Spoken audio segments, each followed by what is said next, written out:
आज गेमा रिकैप में हम बात करेंगे एक वॉरियर यानी जंगजू की। और ये एक ऐसा वॉरियर है जिसने अपने दुश्मन की बच्ची को बचाने के लिए अपनी जान खतरे में डाल दी। हमारी आज की मूवी का नाम है द वॉरियर्स वे और इस मूवी की कहानी यांग से स्टार्ट होती है। और यांग सैड फ्लूट कबीले का सबसे अच्छा तलवारबाज था और उसे सबसे अच्छा तलवारबाज बनने के लिए अपने मुखालिफ कबीले के हर वॉरियर को कत्ल करना था। और यांग ने अकेले ही तमाम दुश्मन कबीले को कत्ल कर दिया और इसके सरदार को मारने के बाद यांग दुनिया का सबसे अजीम तलवारबाज बन गया। लेकिन ट्रेडिशन के मुताबिक उसे मुखालिफ कबीले के हर रुकन को कत्ल करना था, चाहे वो छोटा हो या बड़ा, बच्चा हो या बूढ़ा। लेकिन जब वो सरदार की छोटी बच्ची को मारने के लिए गया तो उसकी मासूमियत देखकर वो उसे मार ना सका। लेकिन उस बच्ची की जान बचाने की वजह से अब उसका अपना कबीला उसका दुश्मन हो गया था, क्योंकि सैड फ्लूट के कानून के मुताबिक पूरे मुखालिफ कबीले को मारना जरूरी था। और यांग ने इस छोटी बच्ची को कत्ल ना करके उनकी नजर में एक जुर्म किया था और अब इस जुर्म की सजा यांग की अपनी मौत थी। इसलिए सैड फ्लूट यांग और उस बच्ची को मारने के लिए अब मुसलसल हमले कर रहे थे और हालात में खराब हो गए कि यांग अपनी मेड पर भी एतबार नहीं कर सकता था। इसलिए उसने अपने घर को आग लगाई और एक नए सफर पर अमेरिका की तरफ रवाना हो गया, जहाँ एक टाउन में उसका दोस्त स्माइली रहा करता था। लेकिन जब वो उस टाउन यानी लॉर्ड में पहुंचा तो उसे पता चला कि स्माइली 3 साल पहले ही मर चुका है। लेकिन सैड फ्लूट के सरदार, जिसको सैडेस्ट फ्लूट कहा जाता था, ने यांग के घर से अमेरिका जाने का टिकट ढूंढ निकाला जो जलने से बच गया था। और अब सैड फ्लूट यांग का पीछा अमेरिका तक करने के लिए तैयार था। उधर टाउन में यांग को एक अजनबी की तरह देखा जा रहा था। लेकिन इस मौके पर सर्कस में काम करने वाला एक बोना, जिसका नाम 8 बॉल था, ने यांग को खुशामदीद कहा। और इसके बाद वो यांग को स्माइली की लॉन्ड्री शॉप तक ले गया और स्माइली की शॉप में एक लड़की जिसका नाम लेन था ने यांग पर अचानक ही हमला कर दिया। लेकिन यांग ने उसके हमले का बिल्कुल जवाब ना दिया। और इसके बाद जब लेन को पता चला कि यांग स्माइली का दोस्त है तो उसने यांग से सॉरी किया और उसे बताया कि वो और स्माइली बहुत अच्छे दोस्त थे और स्माइली उसे तलवार चलाना खाया करता था। और लेन ये समझी थी कि यांग स्माइली का कोई दुश्मन है, इसलिए उसने यांग पर हमला किया था। इसके बाद लेन ने यांग को लॉन्ड्री के काम में मदद देने के लिए लॉन्ड्री का काम सिखाना शुरू किया। लेकिन इसके बदले में यांग को उसे तलवार चलाना सिखाना था। और यांग ने अभी तक उस छोटी बच्ची का नाम भी नहीं रखा था, इसलिए लिन ने उसका नाम अप्रैल रखा। अगले दिन यांग ने लॉन्ड्री शॉप की सफाई की और वहाँ 3 शरारती बच्चे यांग से शरारत करने के लिए आए। लेकिन उसी वक्त वहाँ 8 बॉल आ गया, जिसने उन शरारती बच्चों को वहाँ से भगा दिया। और इसके बाद उसने अप्रैल और यांग को दोपहर के खाने के लिए सर्कस आने की दावत दी। यांग को पता चला कि सर्कस का काम कुछ अच्छा चल नहीं रहा, इसलिए वो एक फेरिस व्हील बना रहे हैं ताकि हो सकता है कि इसे देखकर मजीद टूरिस्ट वहाँ आए। वहीं पर यांग ने देखा कि लेन चाकू चलाने की मशक कर रही है, लेकिन उसका निशाना इंतहाई खराब था। सर्कस में रॉन, जो कि यांग के टाउन में आने पर खुश नहीं था, ने यांग के वहाँ आने पर एतराज किया। लेकिन सर्कस के बकाया तमाम लोगों ने यांग को वेलकम कहा। वापसी पर यांग ने लिन के घर के बाहर से गुजरते हुए म्यूजिक सुना और जो ही लिन को महसूस हुआ कि बाहर कोई है तो उसने यांग को घर में आने की दावत दी। और यांग, जिसकी तमाम उम्र जंग में गुजरी थी, ने पहली दफा जिंदगी में म्यूजिक सुना और ये उसके लिए इंतहाई खुशगवार तजुर्बा था। इसके बाद यांग ने आम इंसानों की तरह जीना शुरू किया और जिंदगी की छोटी छोटी बातों से खुश रहना शुरू कर दिया। आहिस्ता आहिस्ता टाउन के लोगों का रवैया भी यांग के साथ अच्छा होता जा रहा था और यांग ने वहाँ पर बहुत प्यार से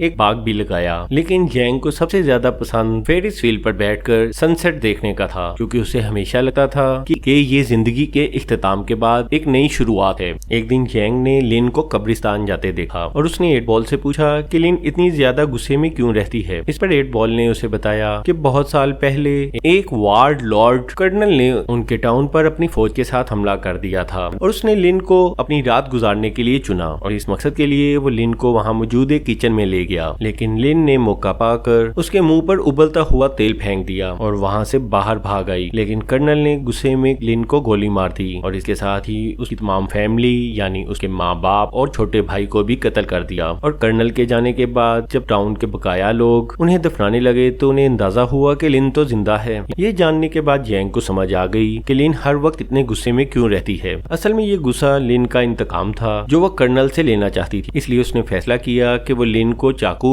और तलवार चलाना सिखाएगा। उसने लिन को बताया कि चाकू फेंकने के लिए असल चीज फोकस है और जब तक वो फोकस नहीं करेगी उसका निशाना खराब ही रहेगा। इसलिए उसने लिन की आंखों पर पट्टी बांधी और खुद उसके सामने खड़ा हो गया। और लिन ये देखकर इंतहाई हैरान रही कि उसके तमाम चाकू सही निशाने पर लगे। लिन यांग की ट्रेनिंग से बहुत खुश थी, क्योंकि जिस चीज की प्रैक्टिस वो एक अरसे से कर रही थी यांग ने उसे बहुत जल्द ही वो सिखा दिया था। इसी खुशी में उसने यांग को बताया कि स्माइली अक्सर उसकी बातें किया करता था और वो जानती है कि यांग सैड फ्लूट का हिस्सा है। इसके बाद उसने यांग से पूछा कि वो लोग सैड फ्लूट क्यों कहलाते हैं। तो यांग ने बताया कि जब किसी आदमी की गर्दन को काटा जाता है तो आखिरी आवाज जो आती है वो फ्लूट की होती है, इसलिए इसके कबीले का नाम सैड फ्लूट है। फिर यांग ने लिन को अपने माजी के बारे में बताया कि वे सैड फ्लूट का हिस्सा अपने बाप का इंतकाम लेने के लिए बना था, क्योंकि एक वॉरियर ने अपनी तलवार को चेक करने के लिए उसके बेगुनाह बाप को मार दिया था। यांग को उदास देखकर लिन ने उसे अपनी माँ से मिला हुआ नेकलेस गिफ्ट किया और ये यांग की जिंदगी में दूसरा मौका था जब उसे किसी ने गिफ्ट दिया था। इससे पहले उसे सैड फ्लूट के सरदार ने एक पपी गिफ्ट किया था। इसके बाद यांग ने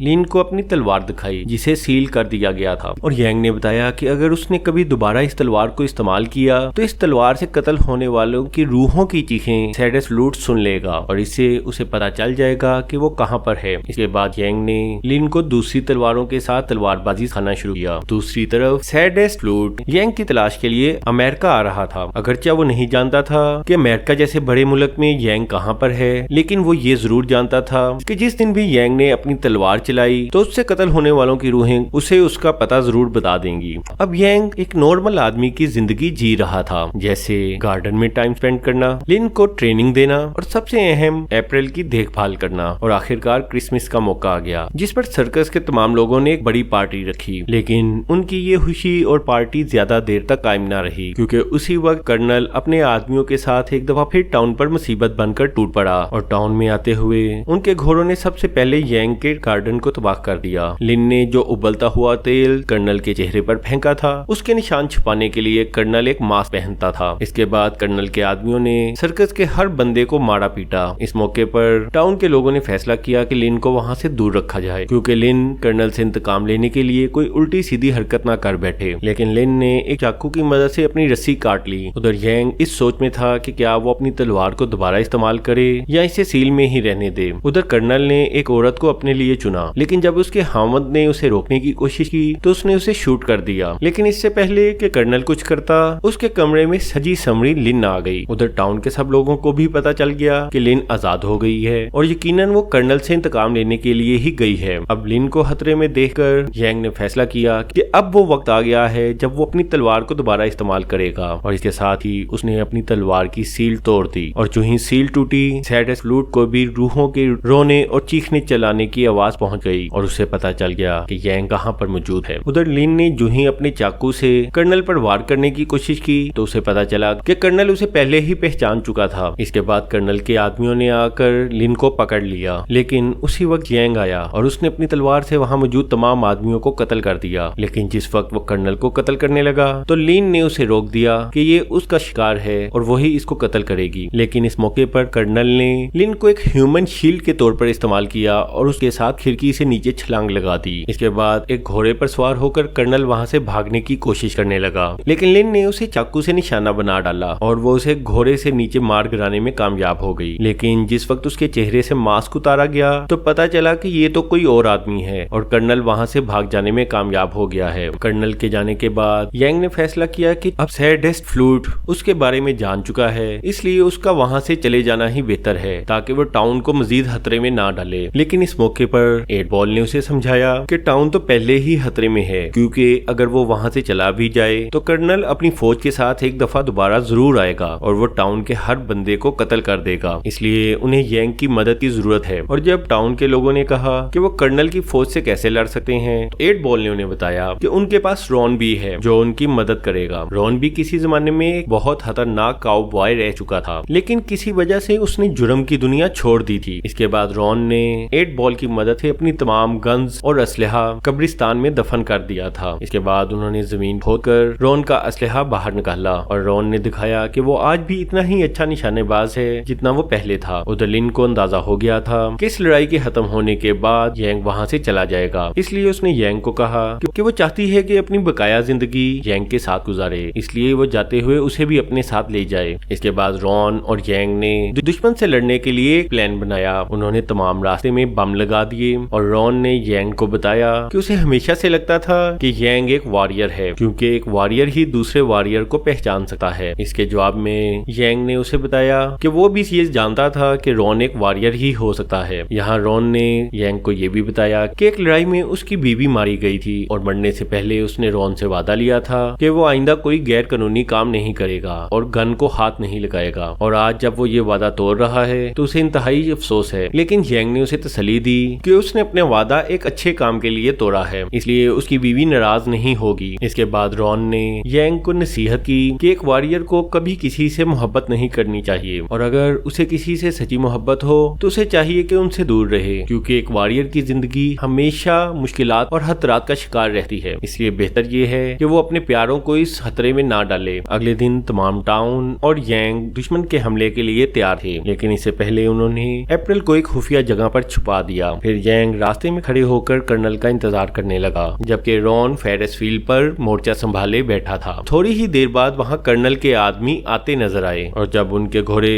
यांग के बाग में से गुजरे तो वहाँ मौजूद बम एक धमाके से फट गए, जिसमें दुश्मन के बहुत से बंदे मर गए और उसके बाद वहाँ गर्दो गुबार का एक तूफान सा आ गया, जिससे फायदा उठाकर यांग ने दुश्मन के आदमियों को तेजी से कत्ल करना शुरू कर दिया। ये देखकर कर्नल ने अपने आदमियों को सर्कस तक पहुंचने का ऑर्डर किया, लेकिन वहां मौजूद दूसरे बम भी धमाके से फटना शुरू हो गए और फेरिस फील्ड से रॉन ने उन पर फायरिंग शुरू कर दी। और जब कर्नल के आदमी फेरिस फील्ड पर चढ़कर रॉन तक पहुंचने की कोशिश करने लगे तो सर्कस के छुपे हुए लोग भी बाहर निकल आए और वो दुश्मन पर फायरिंग करने लगे। दूसरी तरफ यांग इंतहाई तेजी से दुश्मन के आदमियों को कत्ल कर रहा था और जब रॉन ने ये देखा कि दुश्मन उसके बिल्कुल करीब आ चुका है तो वो एक रस्सी की मदद से फेरिस फील्ड से नीचे उतर आया और वहां से उतरते साथ ही उसने फेरिस फील्ड को भी एक बम के जरिए उड़ा दिया। ये देखकर सर्कस के आदमी ये समझे कि उन्होंने दुश्मन पर फतह पा ली है और वो खुश होने लगे, लेकिन अभी भी दुश्मन की खासी तादाद बकाया थी और उनके आने से सर्कस के बहुत से आदमी भी मर गए। और अभी ये जंग जारी थी कि सैट फ्लूट के बहुत से वॉरियर्स भी वहां पहुंच गए और अब गन्स और स्वॉर्ड की लड़ाई शुरू हो गई। और खतरा देखकर यांग ने लिन को अप्रैल के साथ वहां से भाग जाने के लिए कहा और खुद दोबारा लड़ाई में शामिल हो गया। अब दोनों दुश्मनों के आदमी एक दूसरे से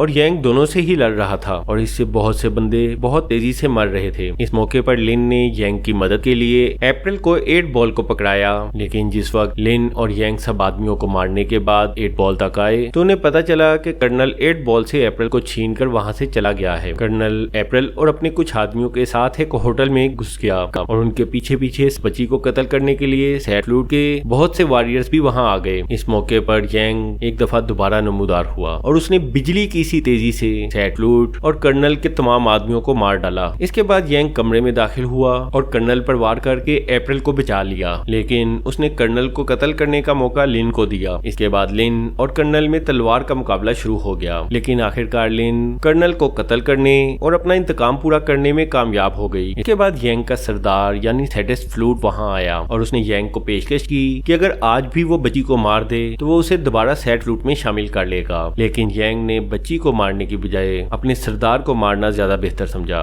और तलवार के एक ही वार से सैटिस फ्लूट को कत्ल कर दिया। अब जब सब कुछ खत्म हो चुका था तो यांग ने रॉन की नसीहत याद की और उसने फैसला किया कि वो लिन और अप्रैल को यहीं टाउन में छोड़कर कहीं और चला जाएगा, क्योंकि वो जानता था कि उसकी तमाम जिंदगी खतरात में घिरी रहेगी और सैट फ्लूट के बकाया तमाम वॉरियर्स हमेशा उसका पीछा करते रहेंगे। इसलिए वो लिन जिसे वो अब मोहब्बत करता था और अप्रैल को अपने साथ खतरे में मजीद नहीं डालना चाहता था। और आखिरकार एक दिन सैट फ्लूट ने यांग को ढूंढ लिया और यांग एक नई लड़ाई में मसरूफ हो गया।